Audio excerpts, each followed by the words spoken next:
adalah kita bersyukur atas kehadirat Allah, Tuhan semesta alam. Dengan bersyukur, hidup akan teratur, rumah tangga akan selalu akur, rezeki pun selalu makmur. Akhirnya enak makan, enak tahu kali ya kalau tidur tuh.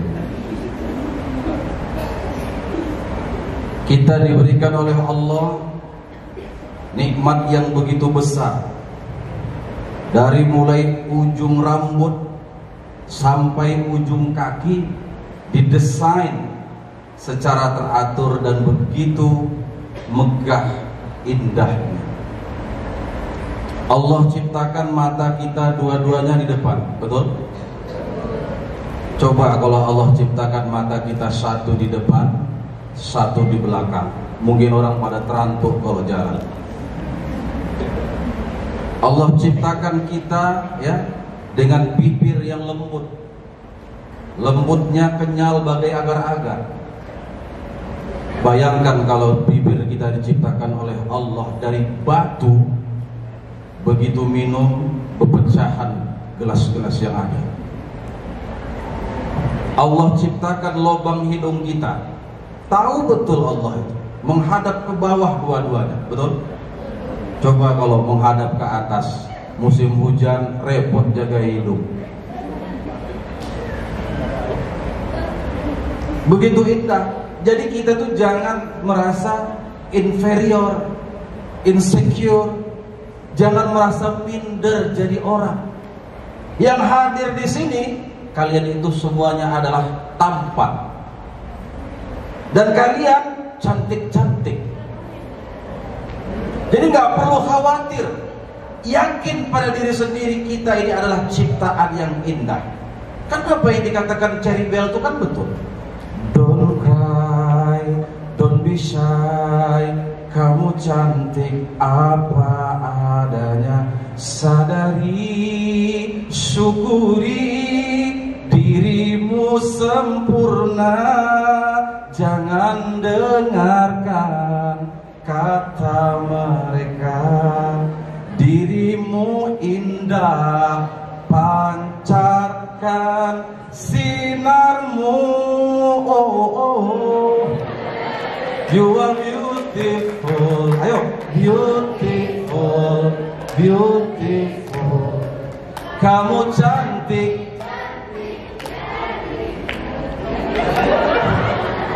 kamu cantik itu dari hati, betul? Karena wajah itu sering menipu. Kita cantik itu dari hati.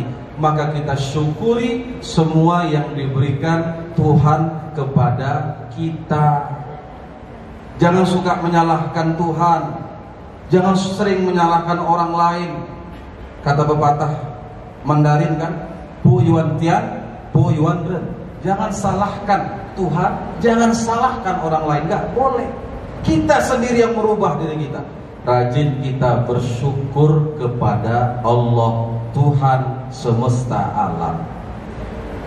Yang kedua, tak lupa kita ucapkan salawat dan salam kepada junjungan alam Nabi besar Muhammad sallallahu alaihi wasallam.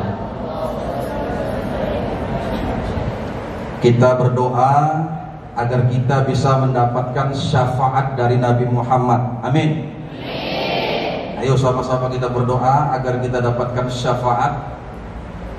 Ya Nabi salam alaika, ya Rasul salam alaika, ya Habib salam alaika, sholawat.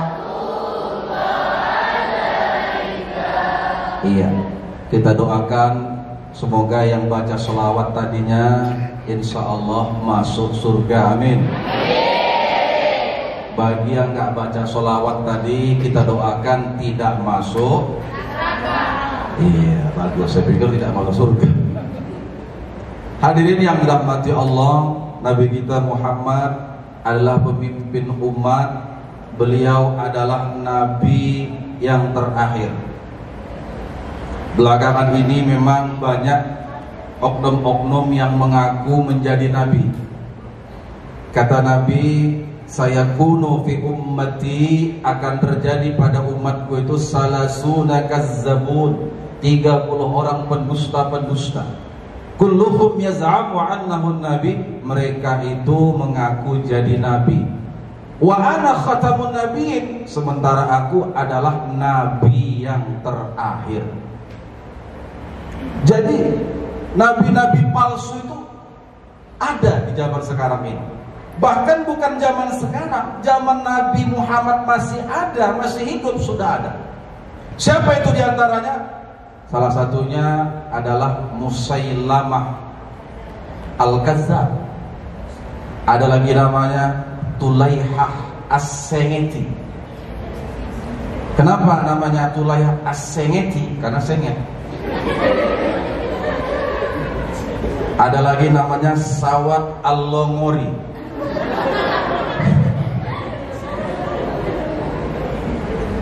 Ya, jadi Nabi Muhammad ini nabi yang terakhir. Bahkan ada di Jawa ya, dia ngaku jadi nabi.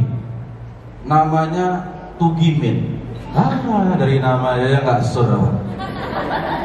Kalau Muhammad kan keren sedikit deh kan, lagunya pun mantap. Ya Rasulullah, ya Habiballah Muhammad, khaira khalqillah Muhammad, khaira khalqillah. Sedap ya. Tapi kalau ya Rasulullah, ya Habiballah Tugimin, bubar jemaah. Ustadz ceramah ini gak lama-lama ya kan, karena dari sini nanti Ustadz akan langsung berangkat ke Mesir. Mesir itu maksudnya Medan dan sekitarnya. Ya, salah paham dulu. Kita banyak melakukan rihlah ataupun perjalanan dakwah sampai ke mancanegara.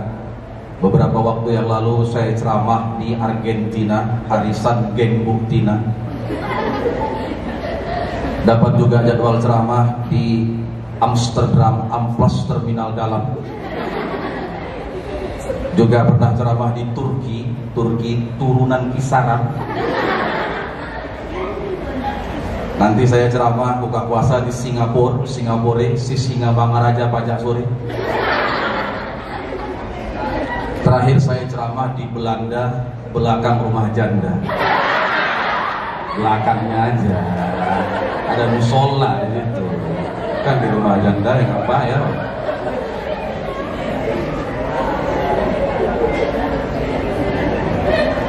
Ramadan adalah bulan penuh cinta. Syahrul mahabbah. Itu dia. Kenapa Ramadan itu bulan penuh cinta? Karena Ramadan itu menghadirkan rasa kepedulian sosial. Kita yang baru tidak makan dari pagi sampai sore terasa lemah. Bayangkan mereka-mereka yang tidak makan berhari-hari. Ada yang sehari, 2 hari, 3 hari, ada yang seminggu, ada yang terkena busung lapar, berbulan-bulan tak makan seperti di Yaman dan Somalia. Nah, karena rasa cinta itu ada, cinta itu menghadirkan rasa peduli. Betul? Cinta itu melahirkan kesetiakawanan. Itu yang dikatakan oleh Sahrukan ya di dalam film Kucu-Kucu Hotahe, The Love is Friendship. Cinta itu adalah persahabatan, kesetiakawanan. Pernah nonton film Kucu-Kucu Hotahe? Kalau udah film Kucu-Kucu Hotahe, itu suara perempuan Indianya itu khas sekali lah tuh kalau udah lagi nyanyi.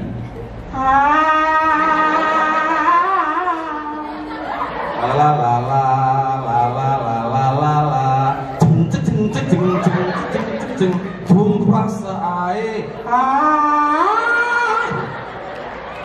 Memang kayak itu. Mau gimana lagi?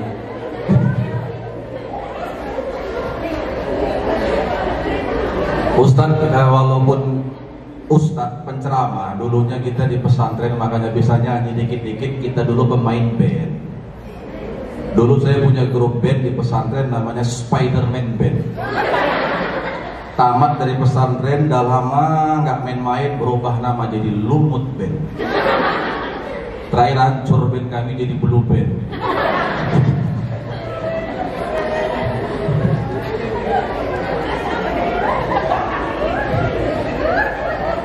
Allah berfirman di dalam surat Al-Baqarah ayat 183. Bismillahirrahmanirrahim.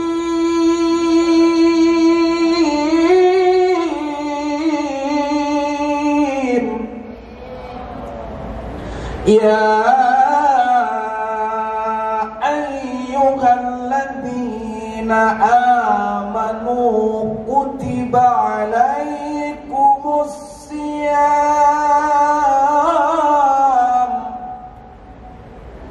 yang artinya wahai orang-orang yang beriman. Nah, dari ayat ini ada kumpulan tahapan-tahapan cinta Allah, cinta Tuhan kepada manusia.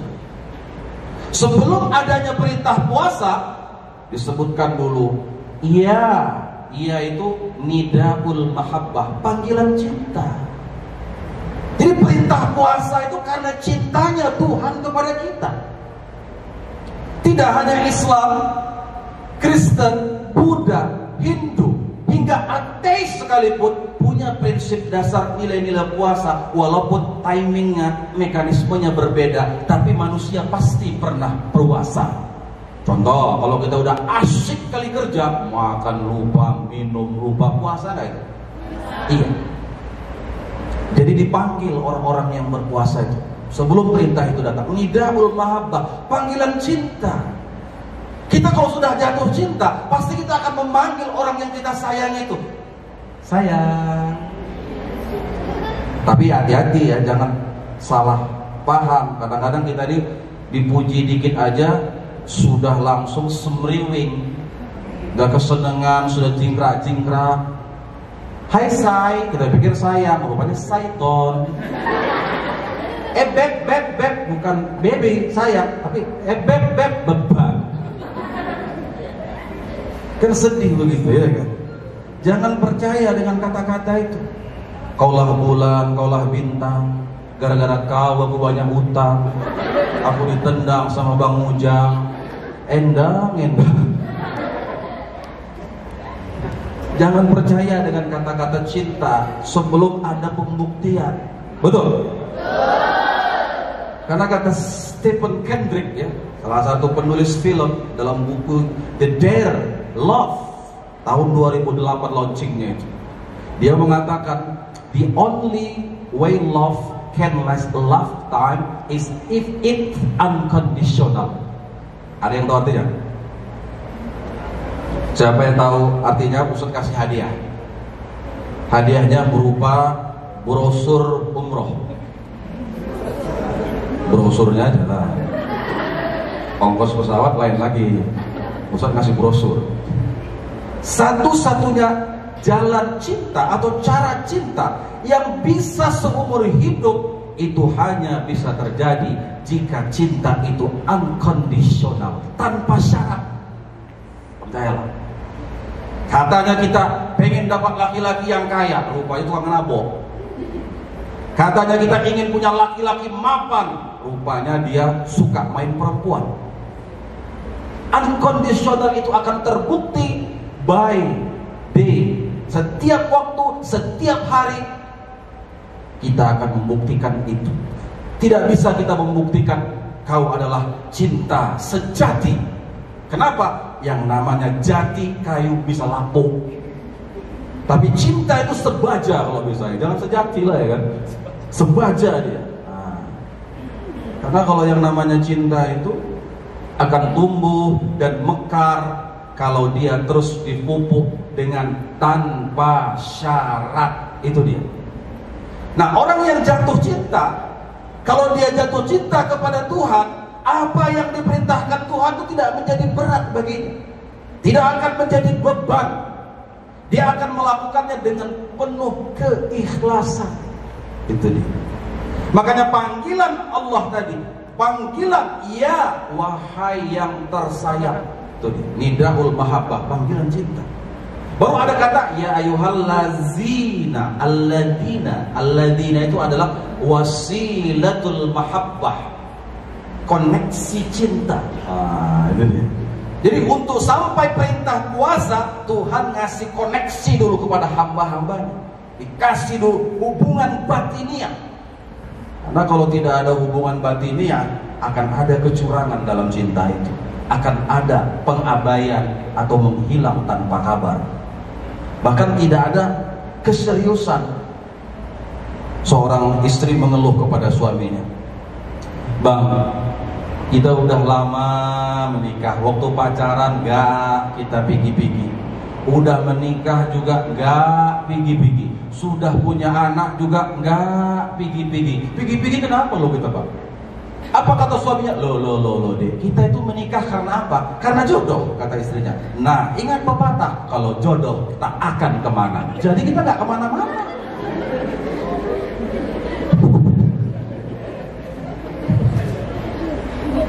Hadirin yang dirahmati Allah, ya. Jadi cinta itu memang betul-betul membuat lidah, ya. Lidah ini menjadi dahsyat. Tulisan-tulisan akan menjadi anggun kalau sudah jatuh cinta, ya. Luar biasa itu. Syair-syair bertebaran mengucapkan kata-kata dan lafaz cinta dari mulai zaman Nabi Adam, kemudian Adam Smith, lalu zaman Adam Jordan, sampai jatuhnya pesawat Adam Air. Dari zaman Ken Dedes, kemudian zaman Ken Arok, sampai zaman Ken Lam. Cinta ini gak pernah bosan orang membahasnya. Betul tidak? Betul. Kalau sudah jatuh cinta, falling in love, maka lagunya pun juga tentang cinta. Terimalah lagu ini dari orang biasa, tapi cintaku padamu luar biasa. Itu pas jatuh cinta. Kalau pas lagi rindu, ganti lagu lagi. Rindu, rindu serindu-rindunya, namun engkau tak peduli. Itu lagi rindu. Lagi putus cinta, lain lagi. Luka-luka yang kurasakan, bertubi-tubi yang kau berikan. Cintaku bertepuk sebelah tangan, tapi aku balas senyum keindahan. Bertahan satu cinta, bertahan satu Itu lagi patah hati.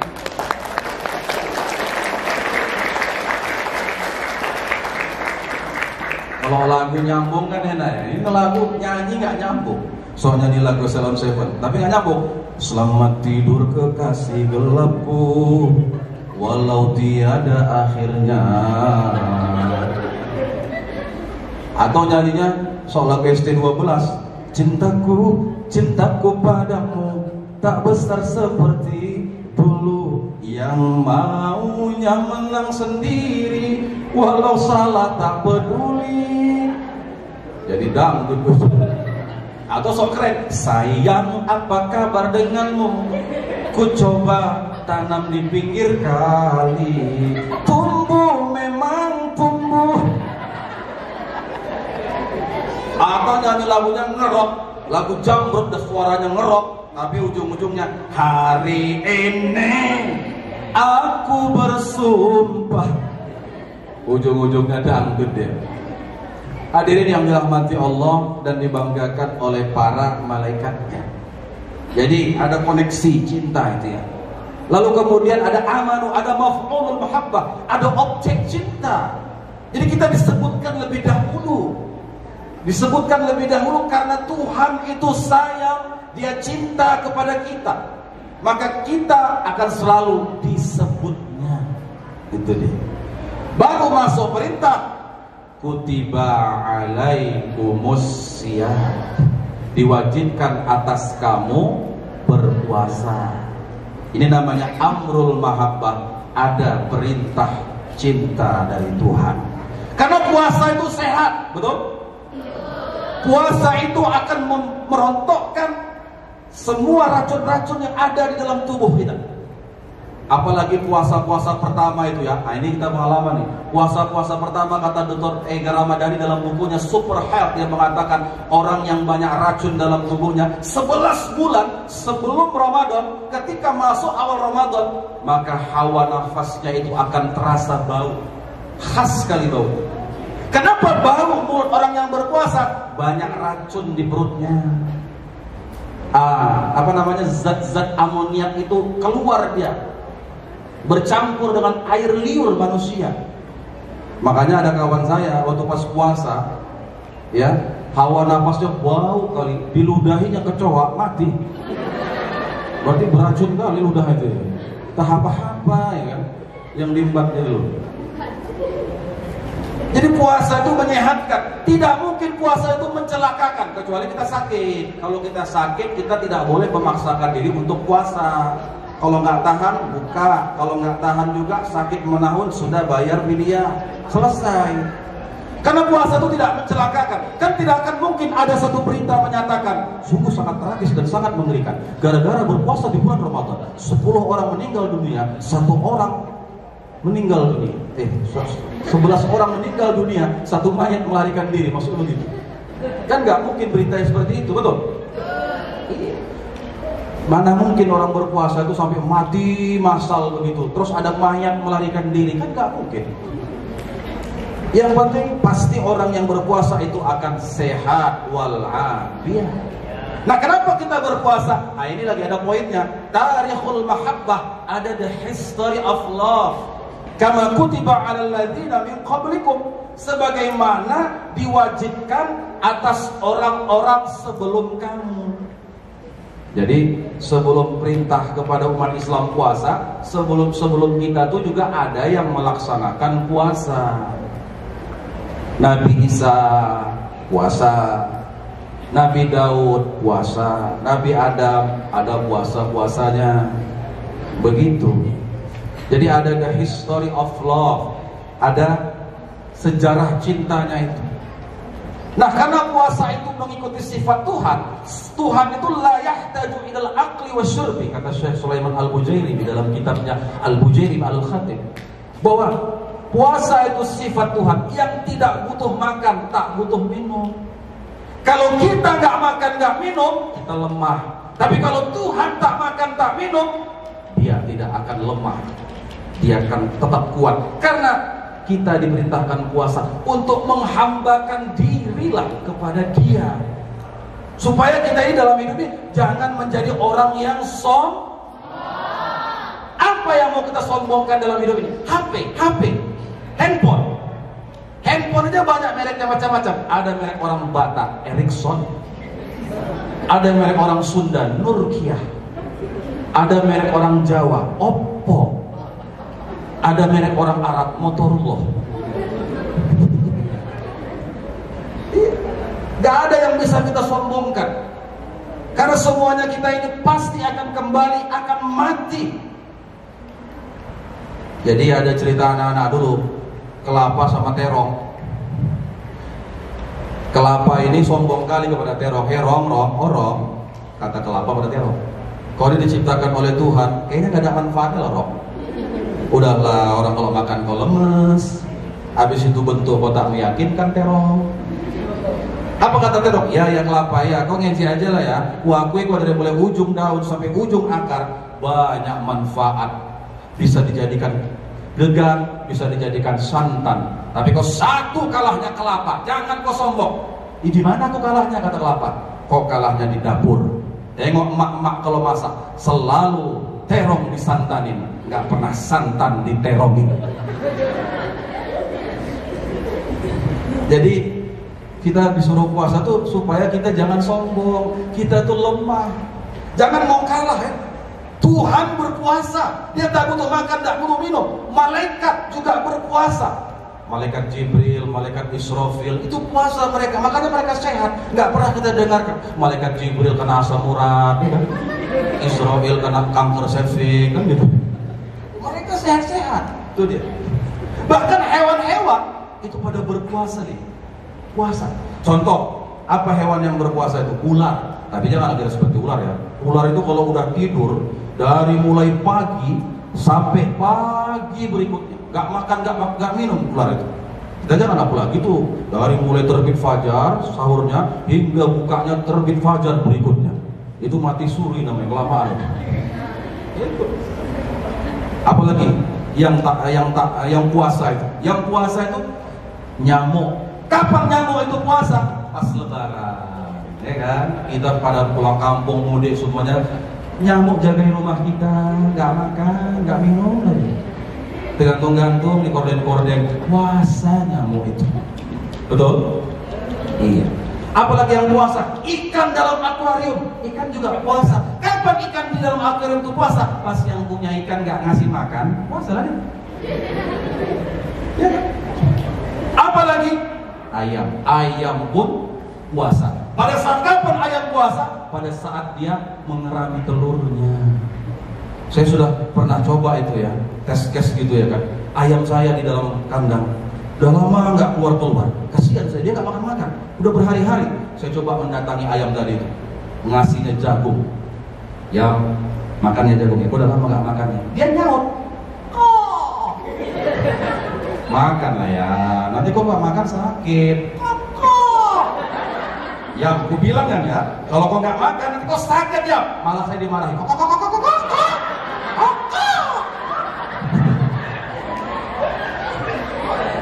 Itu ayam, nggak mau dia makan karena dia tahu puasa membuat tubuhnya hangat sehingga dia mengeram telurnya, lalu telurnya pun menetas dengan kehangatan tubuhnya itu. Kucing itu juga nggak makan, nggak minum pada saat kapan? Pada saat dia berantem sama temannya. Pada saat dia sakit, tak berdaya, nggak selera makan, nggak selera minum. Kawannya datang, jantan sama jantan. Datang yang satu, yang satu lagi makin marah. Main kita. Datang yang satu, ayo, wajah.